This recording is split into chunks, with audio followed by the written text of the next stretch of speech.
এখন তো রমজানে মাশাআল্লাহ আলহামদুলিল্লাহ রাব্বিল আলামিন আছে না, বের করে দিবেন মসজিদ থেকে। হজর পড়া জায়েজ নাই, নামাজে পড়তে হবে ওয়ারাত্তিলিল কুরআনা তারতিলা। কার কর্মসূচি? আল্লাহর কর্মসূচি। কুমিল লাইলা ইল্লা কালিলা, কুম stay whole night in the prayer, সারা রাত দাঁড়িয়ে থাকো নামাজে। কুমিল লাইল ইল্লা কালিলা, অল্প। কতটুক? নিসফাহু, অর্ধেক। আবিন কুসমিনহু কালিলা, তার থেকে কমাও। আউজিদ আলাই, অথবা একটু বাড়াও। ওয়ারাত্তিলিল কুরআনা তারতিলা, তারতিল সহকারে কোরআন পড়ো। তারতিল কাকে বলে? আলহামদুলিল্লাহি রাব্বিল আলামিন। যত লম্বা করবেন জান্নাতে তত লম্বা মর্যাদা হয়ে যাবে। আল্লাহ রাব্বুল আলামিন বলেন ইকরা ওয়ারাত্তাল, তুমি পড়ো, উপরের দিকে যাও। যত স্লো পড়বেন তত আল্লাহ আপনার জান্নাতের মর্যাদা বাড়িয়ে দিবেন। আলহামদুলিল্লাহি রাব্বিল। এরপরে পড়তেন 3টা সূরা। কয়টা?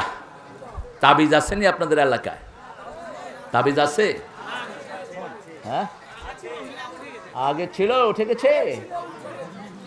হ্যাঁ, পুরাই উঠিয়ে দিবেন। 3টা সূরা। কয়টা?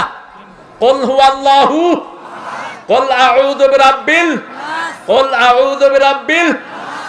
এই 3টা পড়তেন আর বলতেন কাফাতা কাফাতা কাফাতা, enough enough enough to save yourself from all type of calamity.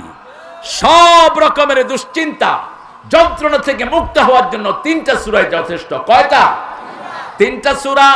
তার সাথে আরো 4টা লাগাতেন রাহমাতাল লিল আলামিন। একজন গরিব সাহাবী এসে বলছেন আমি বিয়ে করতে চাই। বিয়ে করার নিয়ম আছে না নাই? চাপাইতে যৌতুক বেশি না কম? হ্যাঁ, বিয়েই হয় না। যারা যৌতুক ছাড়া বিয়েই করে না ওরা রাসূলের উম্মতি না।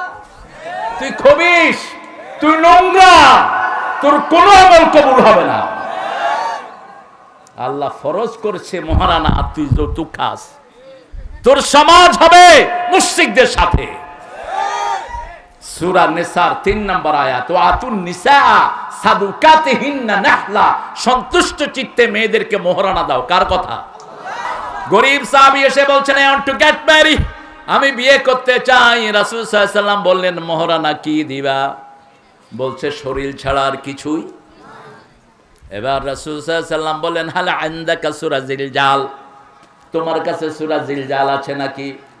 হাল আনদাকা সূরা কাউসার, হাল আনদাকা সূরা নাসর, হাল আনদাকা সূরা কাফিরুন। তিনি বললেন হ্যাঁ, এই 4টা সূরা আমার কাছে আছে। রাসূল সাল্লাল্লাহু আলাইহি ওয়াসাল্লাম বলেন এই 4টা সূরা যার কাছে থাকবে তার কাছে মেয়ে বিয়ে দিয়ে দাও। 4টা সূরা ধনবান হওয়ার লক্ষণ। কয়টা? ইন্না আ'তাইনা ফাসাল্লি লিরাব্বিকা ওয়ানহার ইন্না শানিয়াকা হুয়াল। এই আয়াতকে, এই সূরাকে বাস্তবে রূপ দিয়েছেন কে? কে দিয়েছেন? একটা দলের উপর এত জুলুম হয়েছে যেটা আর কারোর উপর হয়নি। ঠিক না ঠিক? বাংলাদেশের সব দলের উপর জুলুম না, যা না হয়েছে সবচেয়ে বেশি জুলুম হয়েছে কোন দলের উপর? আরো চিৎকার করে বলেন, কোন দলের নেতা কর্মীদের বাড়িগুলো বোল্টিজার দিয়ে ভেঙে দেওয়া হয়েছে? কোন দলের নেতা কর্মীকে ঘর ছাড়া, বাড়ি ছাড়া করা হয়েছে?